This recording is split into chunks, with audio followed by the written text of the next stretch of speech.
Guys দেখতে পাচ্ছ আমরা চলে এসেছি মেলা দেখতে। আর এদিকে বন্ধুরা ফটো তুলছি আর আমি এদিকে একটু ভিডিও করছিলাম। তারপরে দেখলাম এখানে ফাংশনের জন্য স্টেজে সব রেডি করছে। আর এদিকে দর্শক দেখেছো গাইস, সব মেলায় কত ভিড়, চারিদিকে শুধু চমলক ব্যাপার। আর আমরা যাচ্ছি এখন নাগরদোল্লায় চড়বো বলে। আর এই দেখো সামনে দেখতে পাচ্ছি আমার বন্ধুরা যাচ্ছে। আর এখানে এসে আমার বন্ধুরা শুধু ওয়াও ওয়াও করছে গাইস। আর চারিদিকে দেখতে পাচ্ছি চমলক্ষ ব্যাপার।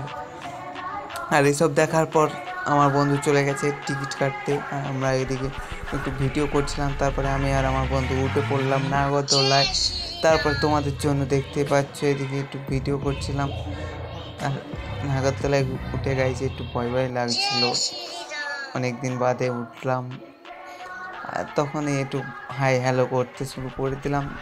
তারপর সব ভয়কে কাটিয়ে একটু ভিডিও করছিলাম মনোযোগ দিয়ে গাইস। তারপর আমার বন্ধুকে খুঁজে পাচ্ছিলাম না, একটু খুঁজছিলাম। এদিকে দেখতে পাচ্ছ নাগরদোলা ঘোরা শুরু হয়ে গেছে। আর এদিকে প্যান্ডেলটা দেখতেই পাচ্ছ তোমরা, কত সুন্দর লাগছে ওপর থেকে, ভিউটা অসাধারণ ছিল। আর আমি একটু আমার গার্লফ্রেন্ডকে খুঁজছিলাম।